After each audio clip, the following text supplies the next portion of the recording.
What's up, everybody? Welcome to the Fantasy Flex from the Action Network and Fantasy Labs. I'm your host, Chris Raybon, and I am joined, as always, by the odds maker, Sean Kerner. And Sean, I got to give you some well-deserved congrats. Fantasy Pros just released their top 10 accuracy list for season long over the past 3 seasons, cumulative. And you, Mr. Kerner, are in the top 5 as expected, and I'm right on your heels at number 6. So 2 of the top 6 experts is what you guys are listening to today. But how you feeling, man? Congrats. Yeah, thanks.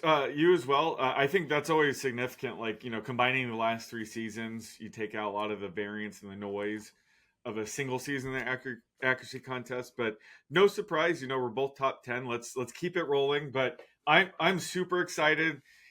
Training camp is here. Some of the rookies reported. Some of the teams had rookies report to camp today, so it's already starting. I'm all in on football now, not mess around with baseball, WNBA as much right now. All in on football.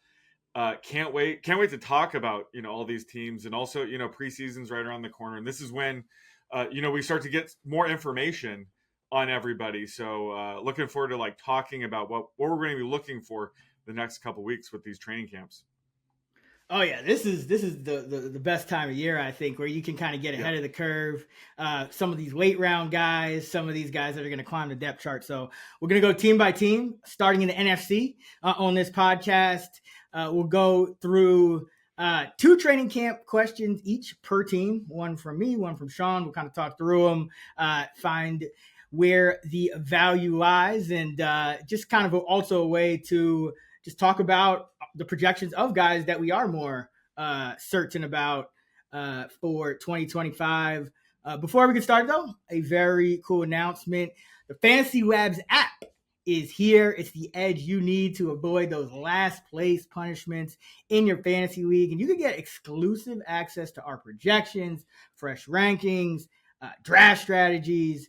So you can just absolutely smash it in your fantasy drafts for 2025. And to celebrate the launch of the new Fantasy Labs app, we're hooking you up with all of these tools for just $49.99 for the entire season. That's $20 off our normal website price when you download the Fantasy Labs app and sign up for the NFL subscription today. So go check it out. It's the new Fantasy Labs app. We're really excited about it. So really excited for you guys to check it out. And as I mentioned, we're going to go into some training camp questions. And let's start it. We always start with the East, and there we go to the what do you always make fun of me about? Did I call it the AFC Central or NFC Central or something like that? The Atlantic Division or something like that. I didn't say Atlantic though. I definitely said Central because it used to be the Central back when. That is true. It was, I think, 5 teams per division and 3 divisions per conference back in the day. But let's start with the NFC South. NFC South, always interesting. Seems to be wide open year after year, even though the Bucs have quietly dominated. But we'll go alphabetical order. Atlanta Falcons. And Sean, the first question I have for the Falcons is Darnell Mooney. Because we're gonna get to Penix and whatnot. Bijan's locked in. Pitts is probably it's over. So Darnell Mooney is a guy that's interesting to me.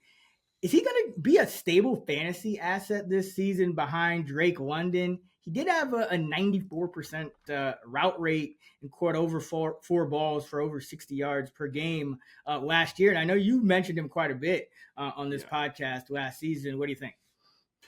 Yeah, I think last year he was actually more consistent than I was expecting. He had a stretch there where he was getting 4+ receptions every game. I thought the thing missing from his game was the spike weeks, because he is more of a deep threat in this scheme. So I think the consistency will still be there this year. But with Michael Penix, which I'll talk about with my question, I think we're going to see more of those explosive plays. So I'm pretty high on Mooney, especially where he's going, just inside the top 50. But yeah, I think he's going to provide, a solid weekly floor and ceiling combo. Yeah, I have him wide receiver 43. He's going wide receiver 48. Again, the thing I love about this Falcons offense is the starters play a ton of snaps. Like again, Yeah. Mooney, 94% route rate, one of the highest in the National Football League, right up there with that's like Garrett Wilson type levels when you start getting into those mid 90s in your route rate. So yeah, I think Mooney will be undervalued again. A lot of indoor games as well, but yeah, talk to me about Penix. Yeah, so my question is just, how will Michael Penix look heading into year two, just knowing that he's going to be the guy. He's expected to be the week one starter this year. So what are your thoughts on him, heading into year two? I'm cautiously optimistic. It's when you talk about it from a fantasy perspective, in terms of his own value at quarterback, there's a glut of quarterbacks that are going to kind of trade off, low end QB1 weeks and QB2 weeks and whatnot. And he's kind of, I would say, at that back end of the QB2 tier right now, in the high to mid 20s for me. But I do think he has significant upside. I do think he's a talented player. And again, I think the fact that you're going to be playing indoors, I like the offense. I do think he has solid skill weapons to throw to all around. And he got thrown in the fire last year, starting the last 3 games, but 3 very important games. So I think that will be a positive experience for him. And he'll be able to build on that, full off season with, no Kirk Cousins ahead of him. Now Kirk Cousins is, who knows what's going on with Cousins, but last year it was kind of like, oh man, well, when is Penix going to even play? And it just so happens, as it usually does with these older guys, it happens sooner than later. But I do agree. I think down the field is what they've been missing, and that works for Mooney and Drake London both. I think, contested grabs down the field.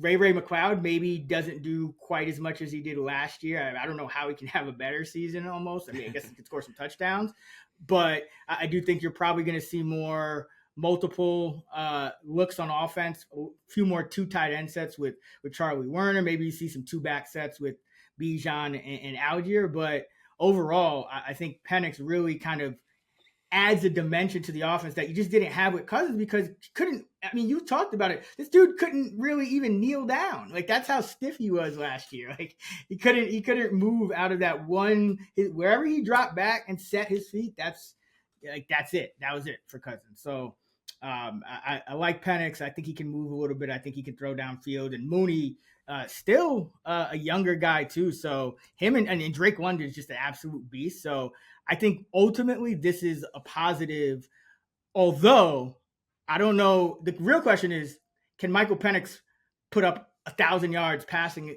in his 2 games against the Bucs like Kirk Cousins did? Because that's where the Falcons kind of ate last year. I think Kirk Cousins, he had a couple 400 or 500 yard games against the Bucs. So if Penix has that kind of upside, then I think we're good. Yeah, I think, when it came to, Kirk Cousins last year, obviously the Achilles injury was an issue. Like you said, like he was immobile, like he had to live in the pocket. It's like, his parking brake permanently stuck on. It was clear as day. But when it came to the rushing attack, I think it was also hurting Bijan, because there were some outside runs where Kirk Cousins couldn't even like get him the ball sometimes. He was, falling over, like barely giving him the ball. So I think Penix helped with that. If you look at the 3 games Penix started, they were very easy matchups, but Bijan went off. And I think it just helps having Penix be able to give him, the handoff in time and in stride. So I think it'll actually open up the running game as well. But he's more willing to throw it downfield. If you look, Cousins threw downfield 7% of the time last year, which is 32nd.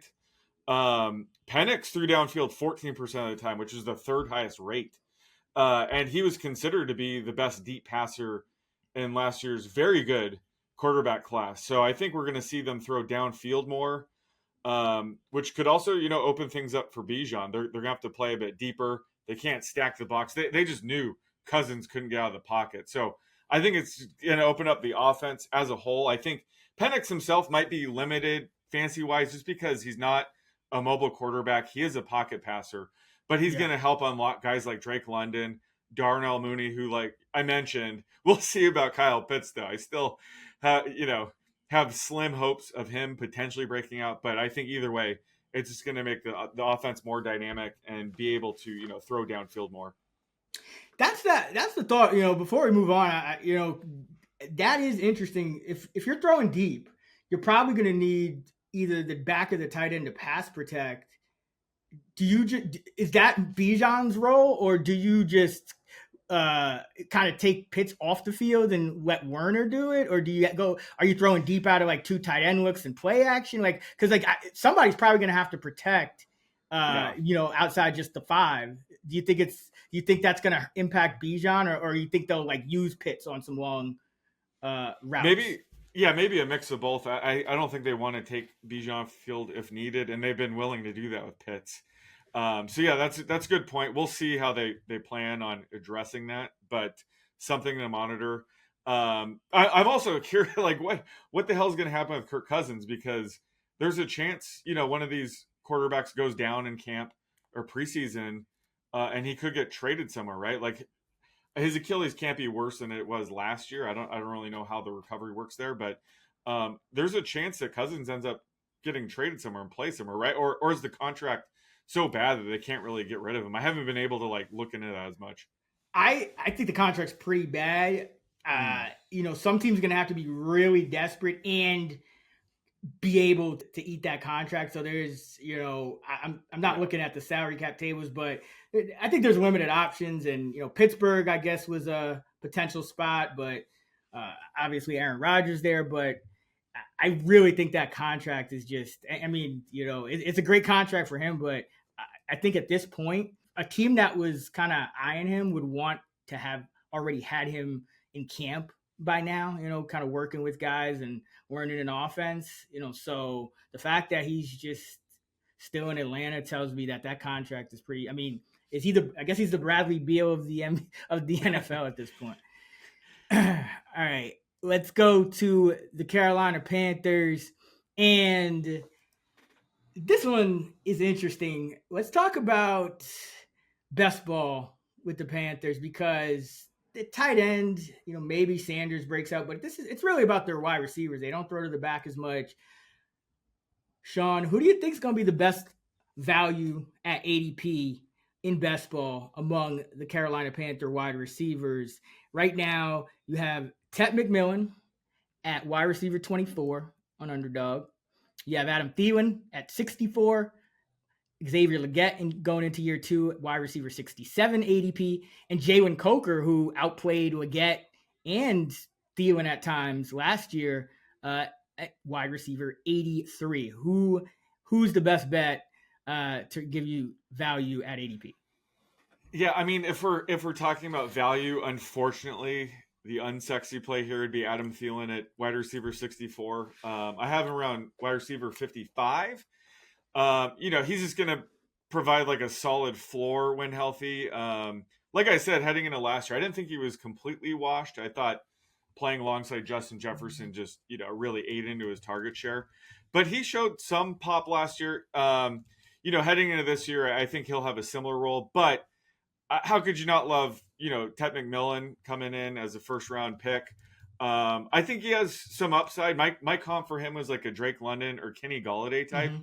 I think he has a wider range than people are willing to admit. There's a chance he doesn't hit in year 1 or ever.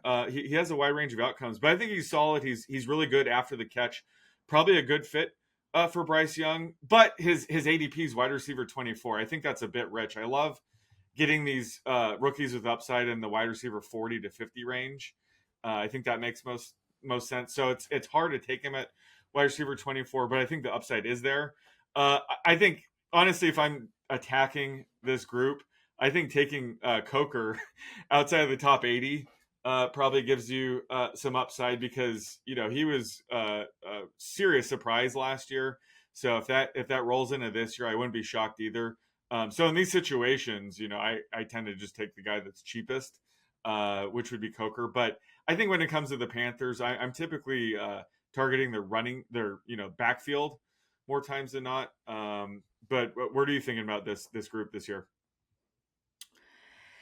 Yeah, I'm a little worried about McMillan at that price, just because Canales has kind of been giving him the tough love treatment in camp. He's been saying, oh, like he did this good, but he still needs to work on this, and this, and anytime you have a wide receiver where separation is a little bit of a question mark in today's NFL, you always have to, I think, apply a little bit of an extra floor.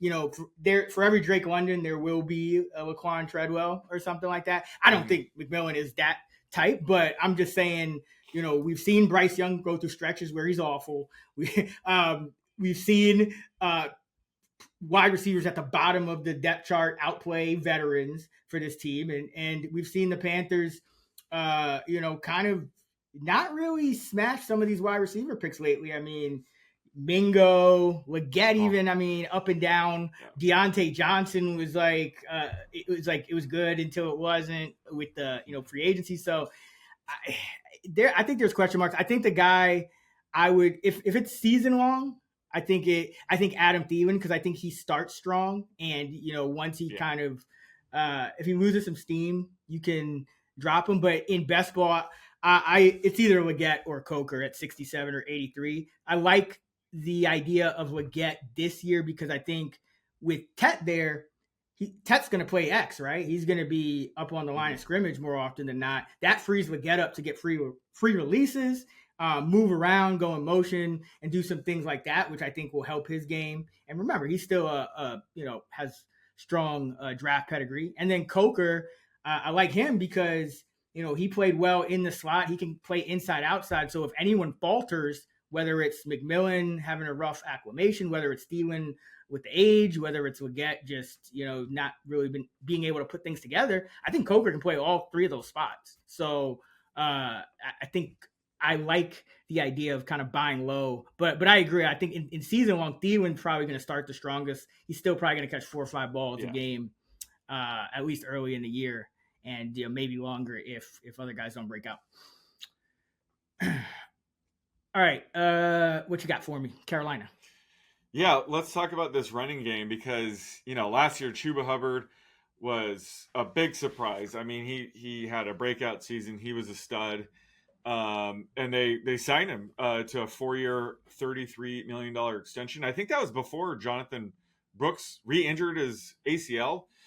So that was a bit surprising at the time. But, they took Brooks in the 2nd round last year. And he's probably not going to play this year. I mean, he retore his ACL. So they brought in Rico Dowdle, who also had a breakout season last year. So I'm just curious your thoughts on how we think that I clearly, Hubbard's going to be the lead back, but is Dowdle going to mix in a lot more than the backups last year? I think it was Miles Sanders, Blackshear. I think Mike Boone popped up at one point. Yep. How much do you think like Dowdle's going to eat into Hubbard's workload when both backs are healthy? That's what I'm curious about. So I think it'll be about 60-30, like a 2-to-1 split in favor of Hubbard. I think they want to decrease his workload a little bit because, number one, they did invest in him, so they don't want to run him into the ground just yet necessarily. But also, they clearly didn't plan to play Hubbard as much as they did last year. They drafted Jonathan Brooks, as you mentioned. They had Miles Sanders, who, when he came to Carolina, was thought of as one of the better backs in the league, coming out of Philly. But a lot of it was, I guess, that offensive line, and he struggled there. So Blackshear pretty much didn't play. The fact that Boone ended up in there, and I mean, it seems like they don't trust Blackshear either. Now, they do have Trevor Etienne as well, but I think the fact that they signed Dowdle means they want to give him probably, kind of your standard RB2, not like a 1B. Like he is going to be, I think, a RB2, but yeah, I think have it about 60-30. What about you? Yeah, I think that makes sense. I think it's also a sign that they intend to just run the shit out of the ball if they have their way. I think there's just going to be plenty of volume there for both backs. So yeah, I still love Hubbard this year. And it was also, interesting. They drafted Trevor Etienne in the 4th round, who's a solid rookie running back could mix in as like a pass catching back if everyone's healthy. But they have 3 running backs that could mix in, whereas last year it was pretty much all Hubbard. Miles Sanders, was kind of washed. So it's going to be interesting to see. But I think Hubbard's still a solid RB2 option, and Dowdle, there might be weeks where he's a flex option. I think he could see enough work, and then obviously injury upside RB2. So this is a backfield that I'm definitely interested in heading into 2025. Yeah, and I think the thing about Hubbard is they didn't really throw to him a ton, and we've seen him do that in the past, but I think Dowdle will play some passing downs, give Hubbard more of a breather, maybe take some of the pass blocking responsibility. So Dowdle's snap count, might even push, 40%, even when Hubbard's healthy. But I think Hubbard will get more touches when he's in there. They'll kind of build the offense around him. He was an offensive asset. He's essentially their centerpiece right now. Like, I know McMillan is kind of the guy of the future, but that contract and the way Hubbard played last season, I think, he's their guy. It's just unfortunate that, in terms of like a full PPR league, he takes a little bit of a hit, only 0.8 yards per route. And that may decrease even more with Dowdle in tow and the receiver room upgraded. New Orleans, man. Oh boy. New Orleans. So this is what I want to say about New Orleans. I think this is important for people to hear. There's kind of this stench about New Orleans. They've always just been such a drag because everyone's always getting injured. There's all these vultures. You never know what you're going to get from Taysom Hill. Derek Carr is just kind of annoying as like a fantasy. It's just a football player, the hospital balls and just a lot. But remember, New Orleans, complete overhaul. Dennis Allen, another complete overhaul for New Orleans. We got Kellen Moore here now. This dude is an offensive guru. So don't sleep on New Orleans when it comes time, when you're trying to find value in your draft and, Olave is going to pop up. Alvin Kamara is going to pop up. There's going to be value to be had for the Saints team because Kellen Moore is not just going to roll over and have the league's worst offense. At least I don't think he is. But my question to you is, Alvin Kamara, we know he's getting up there in age. Is he more likely to be a league winner or a bust going at running back 18? Ooh. Well, how do we define league winner? Like he finishes inside the top 10? Yeah. Like he's, and does bust include him getting hurt? Because he could get, hurt week 2. Of course. Well then probably more likely to be a bust though. But I think if healthy, he'll probably return value at RB18 because I do think the Saints will be bad this year. Their win total is 5.5 right now. Typically, you want to avoid running backs in those situations, but in Kamara, because of the potential of negative game scripts. But when it comes to Kamara, that helps him out because we want him catching passes. So he might not be set up with a lot of goal line easy touchdowns, but he's going to get a ton of catches. So I think it depends on your format. If you're in a full PPR, I think Kamara could still pop this year. He does turn 30 in 10 days. So that, is a concern. But I just think with his playing style and what he needs to go off, trailing game scripts, and a rookie quarterback that will probably, dump it off to him quite a bit, I could warrant drafting him at RB18. But there is some risk here, especially if, their season goes south and he's not playing towards the end of the year. That would be a concern. But I think just given the situation, it does feed into what Kamara does best, at least. Yeah, I can hear, you're not excited about Kamara, and nobody is. I'm taking him everywhere at this point. Because, nice. Listen, if this team is the worst team in the league, Alvin Kamara is the best pass catching back in the league right now. I mean, if you look, Christian McCaffrey, can he stay on the field? I don't know. Alvin Kamara, pound for pound, you look at the targets per route, he's going to catch passes. And now you're talking about starting the rookie, Tyler Shuck, and what's his issue? He wants to get rid of the ball. He doesn't want to stand in the pocket and get hit, right? That's what everyone's talking about is fatal flaw. Well, who are you going to dump it to when the times get rough? It's going to be Kamara. There's also Taysom Hill's probably out for the year. So, Mhm. and there's no Jamal Williams, Mark Ingram. Am I forgetting somebody? Like, there's none of those guys there. So nobody to siphon goal line opportunities should they arise. Kamara, no real, not, he is going to be 30, but the tread is, he's been kind of keeping his workload in check. Every year he plays, between 13 and 15 games. And, he doesn't ever he hasn't hit 300 touches ever in a season. He came close last year. So kind of, and then he's doing a lot in the receiving game. So I like Kamara here. Again, I think it would be different if this was like a gutted Saints roster with a defensive coach like Dennis Allen. But this is Kellen Moore coming here. Kamara's upside is like a poor man's Saquon Barkley, like usage-wise. Like he's not gonna get those long runs that Barkley had. We're past that point in Kamara's career.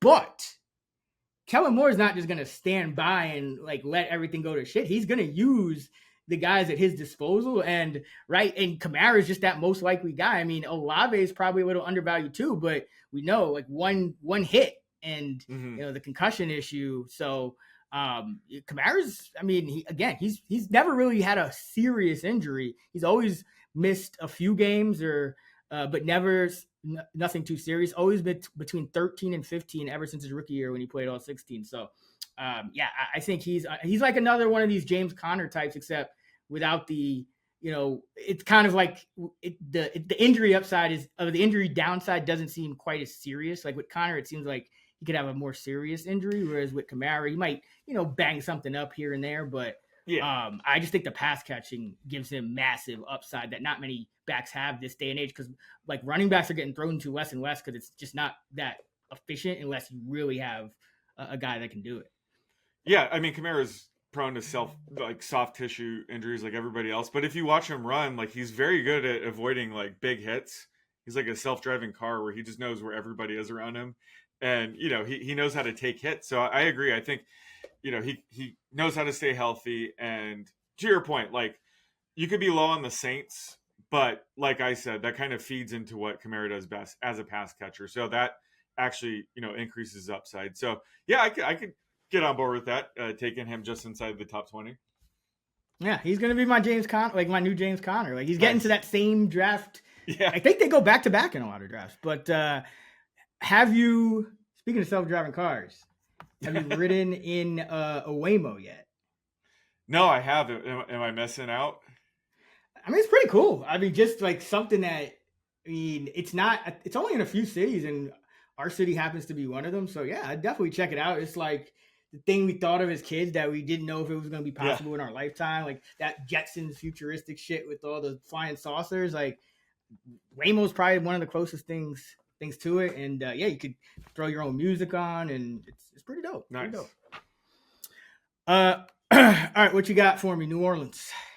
Well, let's go with will Tyler Shuck show enough to be the week 1 starter? Presumably he's going to be in a QB battle with Spencer Rattler and Jake Haener, who both saw playing time last year, so it's not like the Saints don't know what they have. But Derek Carr retiring kind of forced the issue here, so they took Shuck in the second round. But what are your thoughts on just his chances of being the week 1 starter and how he'll be as a rookie? It's going to be, I think, like a Davis Mills type situation. Like he's probably going to surprise everyone and start like all the games as a rookie, not be too great. But think about it. Regime change. The most pro-ready quarterback. He's the oldest quarterback in the draft. Considered very pro-ready, was kind of a surprise pick, considered a reach. The only reason you reach on an older quarterback, kind of statuesque guy who is pro-ready, that was, on most people's boards is like a 3rd, 4th rounder, is if you intend to start him. Like Haener, Rattler, first of all, those guys are terrible. Second of all, previous coach regime, again, Kellen Moore, he's an offensive guy. I think you have to kind of bump up guys playing new players playing time and bump down some of the guys in the older regime. Same thing for a guy like Kendre Miller. Like it's just some of these guys in the old regime. I don't know if Moore's really feeling it. So yeah, I'm thinking he probably starts week 1, and is probably a good bet to start all 17 barring injury. What do you think? Yeah, I agree with that. And the odds right now are up. It's minus 225 for him to start week 1. I'd say that's offering value because Rattler started 6 games last year. He had by far the worst EPA per dropback, even worse than Will Levis. So we know Rattler, who he is at this point. Might as well try Shuckout. Couldn't be any worse. But the other thing with Shuck, he's an older rookie at 26, but he didn't get that much playing time in college. He only started 42 games over 7 seasons. He backed up Justin Herbert his first couple seasons at Oregon. And it wasn't until, his last season at Louisville where he started 12 games. So for, playing 7 seasons in college, he doesn't have as much experience as you'd expect.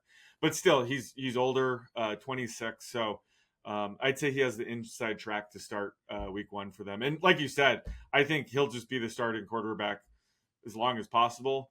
So he could end up starting, all 17 games. And I thought Davis Mills is actually a perfect comp for him, in my opinion. Yeah, man. And this is why I like Alvin Kamara, because you're starting Tyler Shuck. You got the lowest win total in the league. Kellen Moore had like the run heaviest offense last year. And that's saying something considering, Jalen Hurts was always run heavy offense. So they might just feed AK because they have to. But let's go Tampa Bay. A very interesting situation here. You got Liam Cohn leaving to go to Jacksonville. But somewhat of a surprise pick. They draft Emeka Egbuka out of Ohio State in the first round. Wide receiver, very good run blocker, very solid all around player. Kind of a Godwin comp is what I've been hearing. What is his ceiling in year 1? Oh, in year 1, it would be, Chris Godwin. In year 1, it would probably involve Godwin not being ready for week 1 or having a setback, just being out of the lineup and just basically taking over Chris Godwin's role. I think he could do that. So that's his ceiling. His ceiling is, wide receiver 2 as a rookie, but that would involve, some injury luck. If Godwin's healthy, I think he would be sort of like Jackson Smith-Njigba's first couple seasons in Seattle, where, he's going to be a solid third option, but I think he will need, either Evans or Godwin to miss time to really pop. But I think he's one of the highest floor wide receivers in this rookie club, if not the highest floor wide receiver. I think he's NFL ready from day 1. He's going to be very QB friendly. He can line up inside, outside. So I like him heading into this season. It kind of coincides with my question on, what the hell is Chris Godwin's health going to be heading into week 1? But I think they drafted him, being the heir apparent to Chris Godwin specifically.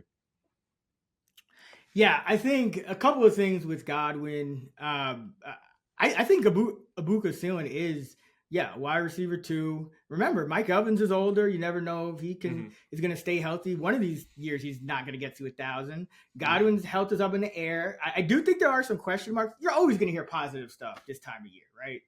But Godwin has come back ahead of schedule before and been pretty good. So, but the thing I think is interesting is Jalen McMillan, who it looked like he was on his way to a breakout, as that third option. But if you go back and watch, a lot of McMillan's best plays were just brilliant schemed play calls by my guy, Liam Cohn. And he's over in Jacksonville now. So I think it's a little bit telling. Everyone's kind of looking at it as an indictment on Godwin that they draft Egbuka. But I think it's probably more of an indictment on McMillan, who I think long term they probably see as that number 4 guy, and he's a great number 4. But with these mid round, number 3, 4, 5 wide receiver options, teams will cycle through these guys fast, even if they ball out. I mean, remember Trey Palmer played like 90% of the snaps as a rookie, and then Cohen gets there last year. He's like, nah, Jalen McMillan, Cameron Johnson was getting snaps. All these, it's like a plethora of wide receivers. Ryan Miller, Rakim Jarrett, like all these guys are getting snaps over Palmer at different points. Shepard, and then they go draft Ibuka. So what does that tell you? Kind of the same thing that we'll talk about Green Bay later. They don't love their depth at receiver. So I think Godwin's going to be straight, and I think Ibuka is going to be the number 3 right off the bat and bump down McMillan to 4. What do you think about Godwin's health? Because I if he's not going to be healthy, I'm not touching him. Yeah, I don't know. That's why these are training camp questions. We don't know, right? Because he's coming off the ankle injury that he had in week 7, I believe, still recovering from that. So he's shaping up to be ready for week 1, but we don't know if he's going to be at 90%, 80%. So that's something I'm going to be monitoring. But before he went down in week 7, he was leading the league in receptions per game at 7.1. So this goes to show, the upside that, the whoever's lining across for Mike Evans has. So I'm going to be tinkering with his and Ibuka's projections as we get info on, his participation, how he looks and things like that. So that I have that pinned in my projection. So that's one of the things I'll be monitoring. And from what I could tell, like I said, it does seem like he's trending to play week 1, but anything can happen. He could have a setback. He could be ahead of progress. So we're going to have to monitor that very closely. Yeah. And I do think the Bucs passing game takes a slight step back, even though they added another weapon. Some of the plays Liam Cohen schemed up, I think it's going to be hard to replicate. But I also, in a way, I kind of don't love the fact that like Ibuka is known for his run blocking, right? Like I love it for Bucky, and maybe Rashad White gets more involved again, but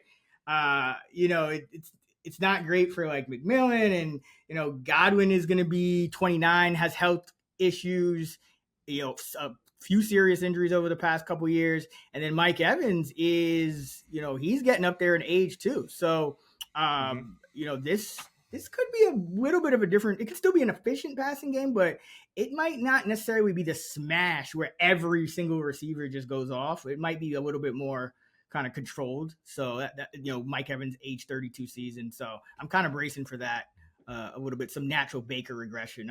41 touchdowns is going to be tough to replicate regardless. All right, let's go NFC West. Connor and Benson for the Cardinals. Like Benson is that shiny new toy, but we keep trying to write James Conner off, and he just keeps on trucking. And I found it kind of, I don't want to say disheartening because I wasn't like huge on Benson last year or anything, but Benson kind of lost playing time as the year progressed, and then he didn't really play much at all on passing downs. How do you think the workload shakes out in this year between Connor and Benson, assuming Connor is relatively healthy? Yeah, I think if Connor's healthy, it's going to be fairly similar to last year. I think Benson should improve this year. He was up and down in preseason. Like I think he's going to be just a streaky player. Where at times it looks like he's running through mud. Other times it looks like he could be a legit running back. But I think as long as you can ride the James Conner train, you're going to do it. And James Conner still looked excellent last year. So I think they'll stick with it. I think if Connor goes down, I think Benson will be the clear, lead back and potentially offer RB2 upside. So, he's still an injury stash for me, but I think it's going to be similar to last year where James Conner's going to be the guy where Benson kind of just mixes in to give him breathers. Yeah. Connor, for all we kind of make fun of him about the injuries, but really, he's played between 13 and 16 games every year. But one, he had a 10-game season in 2019. And then did he miss a year? No, he didn't. I felt like he missed a year. I think he's always, hold on. Let me.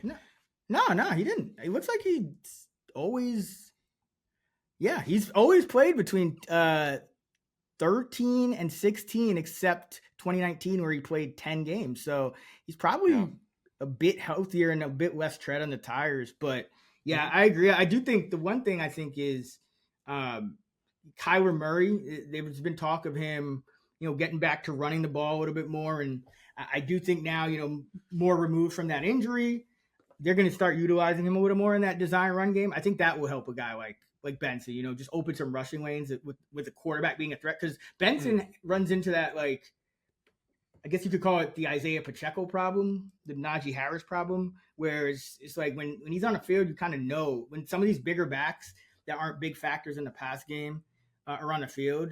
I feel like defenses kind of lock in and more likely to bring 8 in the box and whatnot. So I think you're going to see just Benson more worked into the offense as it kind of evolves with Kyler. Fantasy Flex listeners, we've got some very exciting news this year. We're going to do a live Fantasy Flex event on August 23rd in the Chi at Joe's on Weed Street. Mark your calendars now. Save the date. That's Saturday, August 23rd. Joe's on Weed Street in Chicago. And I'm going to be there. Sean's going to be there.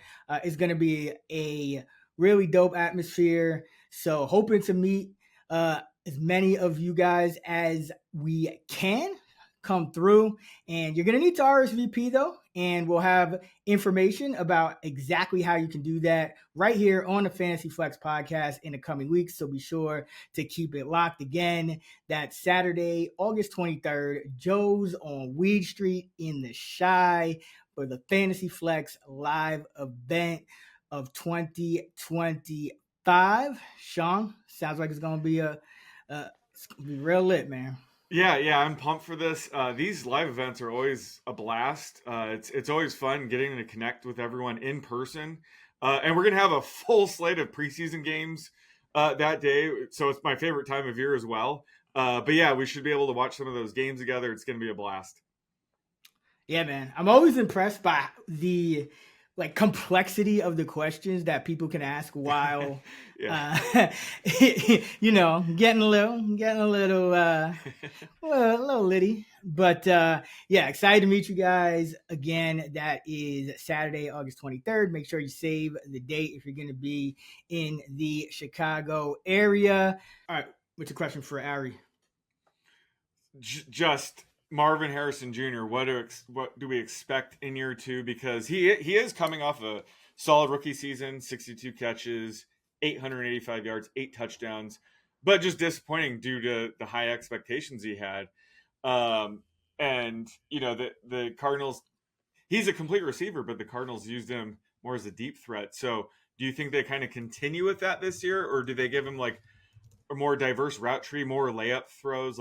How do you expect they're going to use him this year? More of the same, or are they going to change it up a bit? I think it's definitely going to evolve, because anytime you have a player with that pedigree, and it's going to be a talking point if they don't. But yeah, he probably wasn't as bad as people thought last year. So right. I'm expecting a top 20 season. I think, he's only, not everyone is going to break out as a rookie. He still had a fine rookie season. So yeah, I have him wide receiver 16. What about you? Nice. Yeah, I have him wide receiver 21, but that's a range. So you're down on him.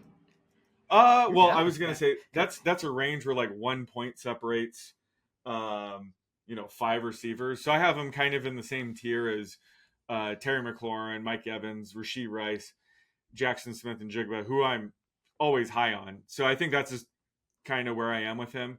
But I agree. I think, again, he just had such big expectations as a rookie where it seemed disappointing, but he had a very solid season, especially for rookie. So a lot of these receivers, they break out in year 2 or 3.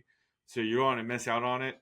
I just don't like his fit as much with, Kyler Murray's not really a deep thrower to begin with. Mm-hmm. And Trey McBride is just taking up so many freaking targets that it's just hard to compete with that. But at the end of the day, I still think he's going to be a solid receiver, an elite one even. But I think they're just going to have to give him more underneath throws, mix it up a little bit more this year for him to really pop as a high-end wide receiver too. Yeah, they didn't move him around enough. That was really the issue. They played him as a traditional X. They have a black hole at Z half the time with Zay Jones even Dortch was kind of up and down and whatnot. But yeah, I think they'll move him around more, and he certainly has a talent. And if he just adds a few of those easy throws to his repertoire, he'll be a smash. And Matt Harmon, who does great work with his reception perception profiles, Harrison clocked in 75th percentile against man coverage, 72nd percentile against zone, and 80th percentile against press. So he was winning his routes, at least in the sample Matt looked at, and that's kind of what I saw too. It wasn't like, oh man, it wasn't like a Treylon Burks situation where it's like, is this guy good? Is he gonna be good? Nah. So yeah, cautiously optimistic about Marvin. I think Kyler takes a step forward this year too, and could be a big fantasy asset. Rams, Devontae Adams. I don't know where I'm at with him. I go back and forth, Sean, because the Rams have kind of swung and missed on some of these veterans that they've tried at the X. I shouldn't say the X, but just perimeter receivers. I mean, Sammy Watkins comes to mind. Allen Robinson's a more recent example. Everyone was excited about, and it was just. But we do know how he's going to be used. He's there to be a man beater because Cooper Kupp could not do that. He was a third percentile against man according to reception perception. So my question is, like, is Adams more likely to join Puka Nacua as a fellow wide receiver one, or be a bust a la Watkins, Allen Robinson? Definitely the wide receiver one for me. I think he's still in better shape than like Allen Robinson was that year. You know, he played first half of the season with the Raiders and then second half with Jets. I thought he looked himself. He is turning 33 this year, so he is clearly in the decline phase of his career. But I think with the Rams, Puka Nacua is still going to be dominant, getting them down the field, getting them into the red zone. Where the Rams had problems last year was just in the red zone, passing the ball. Kyron Williams did just fine running it in once they got to the goal line, but Stafford specifically had trouble throwing touchdowns. I think that's where Devontae will help. So Devontae clearly has double-digit touchdown upside. So I think he does join Puka as, wide receiver one if, he does end up catching 10, 15 touchdowns next year, which I think is possible in this offense. So I think Puka is the guy in this offense still getting them down the field, but Devontae could be sneaky in the red zone. Yeah, I lean toward the floor outcome a little more than the ceiling. And listen, I don't think he's going to be a complete bust, but I think it could be a little underwhelming. Kind of like you mentioned the touchdowns. Remember Odell Beckham, the Super Bowl year, where he, it wasn't a consistent as Odell Beckham had been in the past, but he was getting into the end zone pretty consistently. I think Devontae could turn into that. One of the warning signs when you see some of these bigger body perimeter receivers start to slow down is when they start struggling against zone coverage. And Adams, he was in reception perception, according to Matt Harmon, 37th percentile against zone coverage, which you saw A-Rob hit, I think it was like 27 or 30 percentile, and that right the year before he went to the Rams. So the Rams do have a bad habit of kind of, betting on these guys right when they're slowing down. And they probably waited a year too long on Kupp, couldn't get any trade value for him, had to just end up releasing him. So I do think that it might be more of I would just keep expectations in check a little bit. They're also, planning to go to more of a 1-2 personnel look. And I know that's your question, so hit me. Yeah. So that's what I'm going to bring up is, they drafted Terrence Ferguson in the second round. He's very talented tight end. How do they intend to use him with Tyler Higbee? Are we going to see more 2 tight end sets? Does he have a chance to leapfrog Higbee? What are your thoughts on Ferguson and just their general usage of 2 tight ends this year? I know Sean McVay has said that they plan to increase their 1-2 personnel usage. And they did do that in the games that Tyler Higbee played near the end of the year. I think it was about 4 games that he played, but they were still on the low end of the league in 1-2 personnel. This is still a McVay offense. I think if you're looking for value in the Rams passing game, personally, I would recommend Tutu Atwell. He got that 1 year, $10 million deal. They're going to play him a lot more.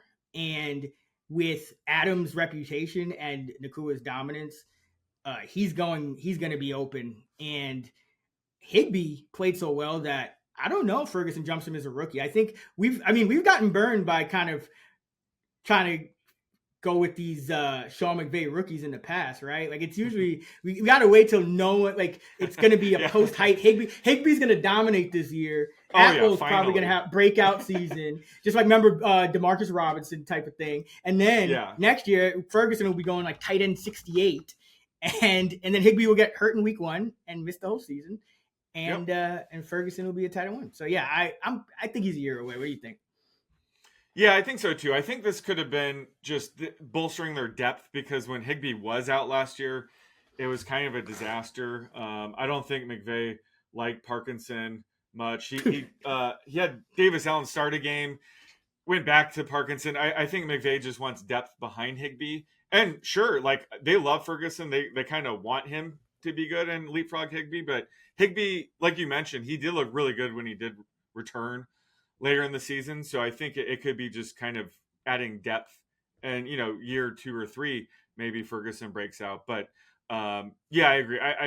I'm not really drafting either one of these tight ends, but Ferguson, he is talented. Again, he was taken in the 2nd round. This is a very good tight end class, and he was excellent after the catch. So I think he could be good in this offense. Someone definitely to watch in training camp and preseason. But yeah, it could be, year 2 or 3 before he's fancy relevant. They'll definitely see an uptick, both Higbee and Ferguson, just because Atwell, he's going to be their wide receiver 3, but he is tiny. And he's not even a terrible run blocker, but you are going to want to get some more size on the field at times. So I do think you're going to see more of those 2 tight end looks, and Kyron tends to be the pass blocker anyway. So Ferguson, he'll make some plays, but it's going to be hard to be consistent. Maybe you take a stab at him in best ball, because Higbee's health has been kind of touch and go. Didn't he go to the hospital when he was dominating against the Vikings in that playoff game? Yeah, so it's touch and go with his health. Can't really trust him to stay healthy. 49ers, quite an interesting team. I think opinions about the Niners and all the players involved are just all over the map. So let's start with the most important, the guy who people drafted number 1 overall last year, only to find out that he couldn't walk or run or play, and he ended up playing 4 or 5 games. Christian McCaffrey, so he's a 1st round pick. Worth it, or is the floor, the chances of him being a bust too high given his age and given the track record? And part 2 of that question, who's the handcuff? Yeah, well, he's worth it because let me explain there. If he does stay healthy, his ceiling is the RB1 overall. We've kind of seen this happen where we kind of get off McCaffrey and then he has a good season and then we're back on. And the 49ers scheme under Kyle Shanahan, it's basically just whoever is the running back is going to be a stud in fantasy. And then they put, arguably the best running back in that scheme, McCaffrey. And, he blew up in 2023. So we know the ceiling is there. However, is the risk worth it? It's kind of up to the drafter or the draftee. I don't know. But I know you agree with this. I tend to avoid any red flags in the 1st round if possible. I'm just trying to avoid disaster in the 1st round. So, typically I might shy away, but there's really no concern about his Achilles heading into the season, right? So it's one of those things I'm going to be watching closely in training camp. And if I'm gauging that there isn't as much concern as people are leading on, I would have no problem drafting him. But you got to be careful because last year we didn't really know the status of his injury heading into week 1, right? Jordan Mason was the one that knew that.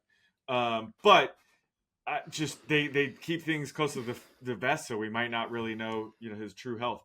So having said that, Isaac Guerendo, I think is still the handcuff. I still believe in him. He flashed some of the upside last year and had a spot starter too last year. So I think with Jordan Mason gone, Guerendo's the guy for me. But when it comes to the Niners, you never know, right? It could be Jordan James, who they just took, that ends up being the guy. But I think when it comes to the Niners, I think I'm going to be more interested trying to find that handcuff later in the draft and letting people kind of take that risk on McCaffrey early on. But that could change. What about you? What are your thoughts on him and his health heading into the season? Yeah, I'm hoping he falls down in ADP because it's hard to justify taking him over like a fully healthy Ashton Genty, who's just a rookie, has no tread on the tires, and even a guy like, you know, Derrick Henry, right, who is kind of in the same predicament age-wise, but has shown so much more durability and the level of play. Because the other thing is, there's going to be a point when these injuries take their toll. I mean, McCaffrey's essentially missed more than half of, like 3 seasons now. You know, there's lower leg issues, calf issues. I mean, calf issues are like shout out to Tyrese Halliburton, man. I hope he makes a speedy recovery. But these things, like, it's like a telegraph of, oh man, disaster could strike. So yeah, I have him RB8 right now. It's hard for me to justify taking him over younger, healthier guys that also have either just feature back or pass game upside. Like, consider a guy like Devon Achane, right? Who, the O-line is bad, but he's a lot younger, a lot healthier, and he also could have that crazy pass game usage, even more so now that they traded Jonnu Smith. Same thing, like, why can't Alvin Kamara put up similar numbers to McCaffrey with less injury risk? Because at some point, I think Kyle Shanahan also says, okay, this guy, he's an important part of our offense, but we got to preserve him. And maybe you do see more Garendo either on early downs or, I think McCaffrey's set up for a big receiving year because the Niners have no receivers, it seems like. But I agree. You don't want to lose your draft in the first round. And McCaffrey just seems like a guy who could do that. And last year, remember, Barkley, Henry, those guys were going, round 2, even into round 3. Like, so now that running backs had a great year, these guys are priced up a little bit. So don't love it. What's your question for the 49ers? Yeah, just the wide receiver room. They Deebo Samuel's now on the Commanders. Brandon Ayuk still recovering from his torn ACL and MCL last year. So he might not be ready week 1, might not be ready till week 5, 6, 7. And now Juwan Jennings is demanding a new deal or get traded. So a lot of uncertainty here. That's something we're obviously going to have to watch closely. But are you are you targeting Ayuk or Jennings or Pearsall? And how are you waiting for this to unfold, and what are you looking for? I mean, I'm not targeting Brandon. I already knew the answer to that. You can write that article for me. Come on, bro. It's like these guys that are slated to miss time at the beginning of the season. It's like you miss out on game, just like a full season upside in best ball. And then a lot of times it's like one injury leads to another. And like Brandon Ayuk, it's another guy where it's like it's like, is he going to even be their best receiver now? I mean, you got an up-and-coming guy in Pearsall. Some people are higher on him than others. Jennings, very good player. You still got Kittle, and you got one of the best pass-catching tight ends and one of the best pass-catching backs if he's healthy. And this could be a run-heavy team. They've shown that in the past. So, yeah, I'm out on Ayuk. Jennings, I think this is a negotiating tactic. Yeah. They really need him more than people think. I mean, I think the jury's still out on Pearsall. I really don't, some people again are higher. I'm still not sold completely. I recognize that there could be upside there, but I have to see more to kind of to get behind him. So yeah, I think they need him as their wide receiver 1. He's a weapon on third down, and he would be the guy I'd be targeting because they also got Demarcus Robinson, but he's also got availability issues because we're expecting a suspension for him too. So. We'll see how everything kind of shakes out, but I'm hearing like breakout candidates, like, when they do those camp pieces, like a surprise breakout for the Niners. I'm hearing Jacob Cowing. I'm hearing Jordan Watkins. Like that's not great news for Ayuk or Pearsall, who's are also banged up. So I think Jennings could smash if he's on the roster and healthy. He could kind of pick up where he left off last year. Are you getting of any Ayuk? I know you're not as kind of strict when it comes to those, That's those guys, but man, it's worked out pretty well for me. I gotta say. Yeah. No, I agree with your theory of the case. I think there's times to take Ayuk. If you're, in a league where you're making the playoffs in season-long fantasy, you could take Ayuk, stash him, and then you potentially have wide receiver 2, wide receiver 3 come playoff time, or best ball tournaments where week 17 is when the grand prize hits. That's the case for still taking a flyer on Ayuk. But I agree. I think when it comes to Ayuk, we kind of have to prepare for him to miss a handful of games and then just not even be 100% when he does return. So I agree with you there with him specifically. It's always a case-by-case basis. And Jennings was awesome last year when everybody went down. I am kind of a believer in Pearsall. I'm high on him. You have to remember last year he missed camp, preseason, the first 6 weeks because he got shot in that robbery attempt. So he had a very unfortunate start to his career. And then when he was in the lineup, he was still a rookie.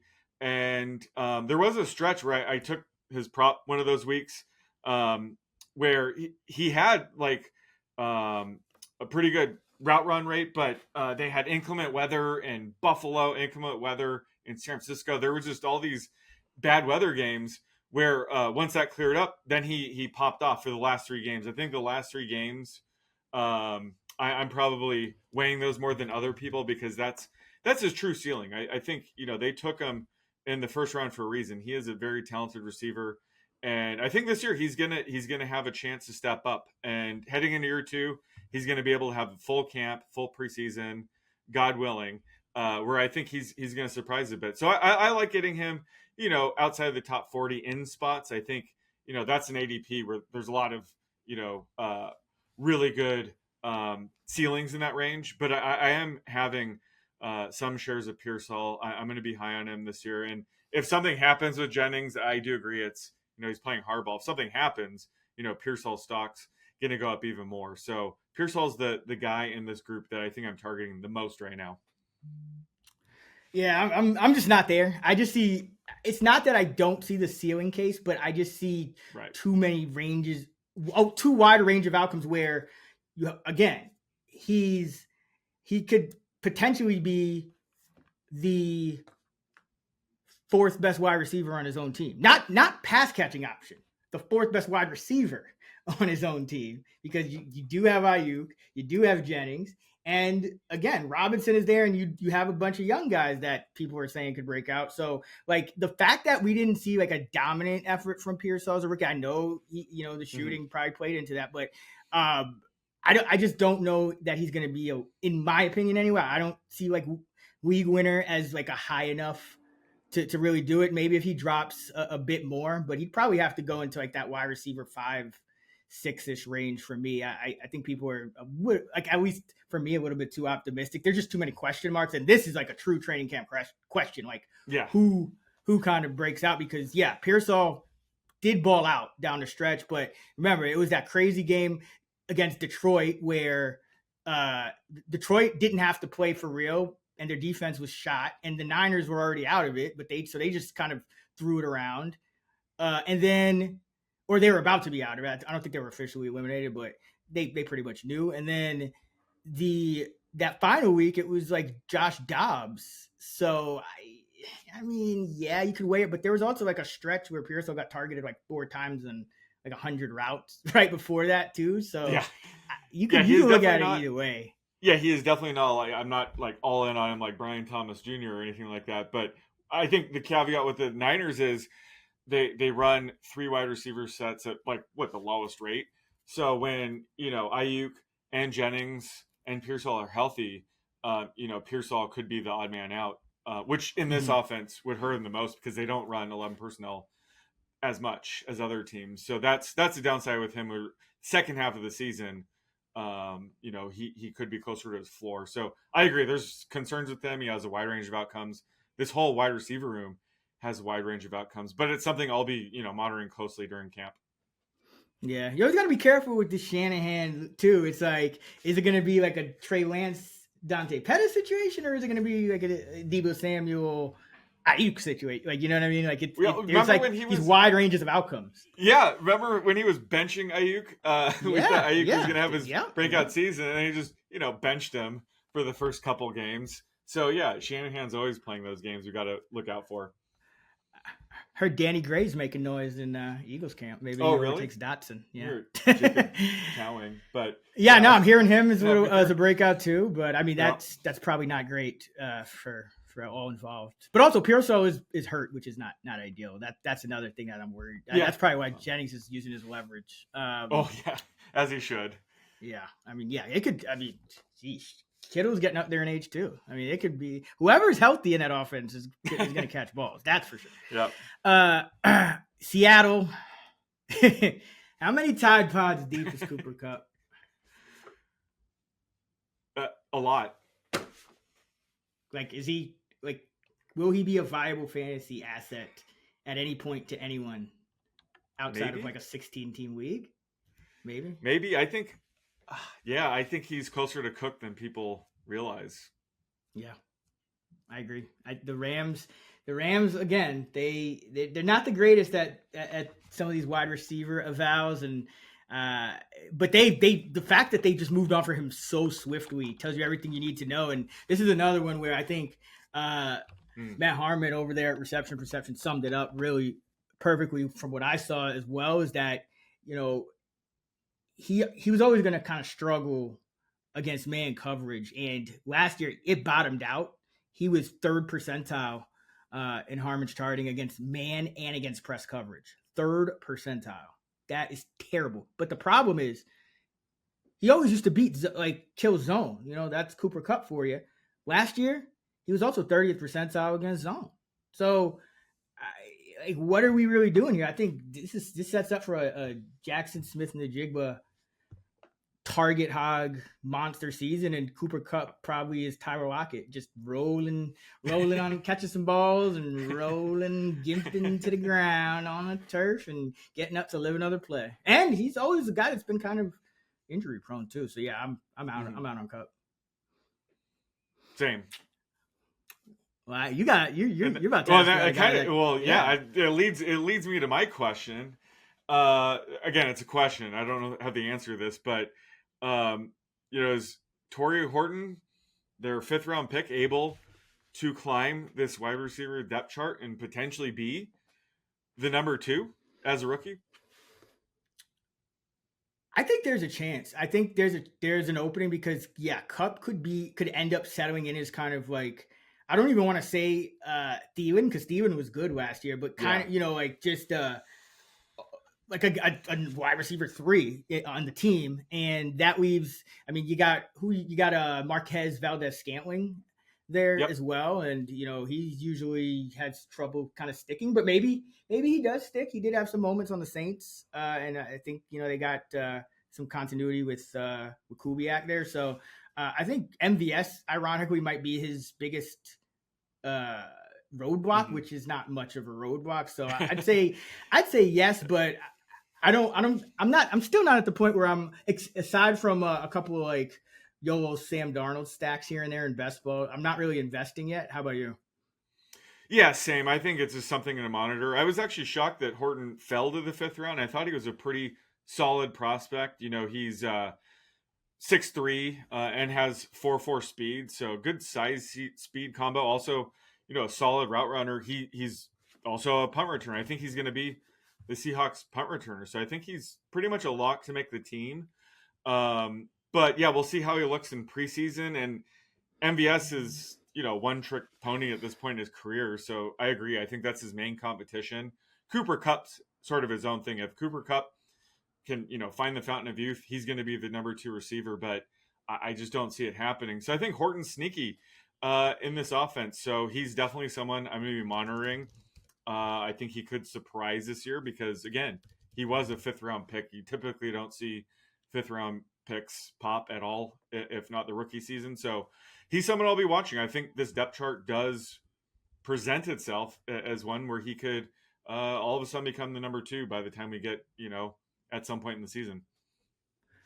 Yeah, and I personally think that Seattle is one of the teams probably with the most downside this side of New Orleans. So if it all goes left for Seattle, you could be sitting there late in the year with Jalen Milroe just launching bombs to Horton. Now we're talking. Yes. 4.4 speed, because the thing about Horton is, like, to start the year, even if he gains that starting job, it's probably going to be wind sprinty, like, because he's going to be the X, and then JSN's going to move around, and Cup pretty much has to play in the slot, or the Z, and then JSN will be whichever he's not. So it's probably going to be wind sprinty early, but he could catch some deep bombs, could be a best ball asset with some Darnold stacks or some Milroe stacks.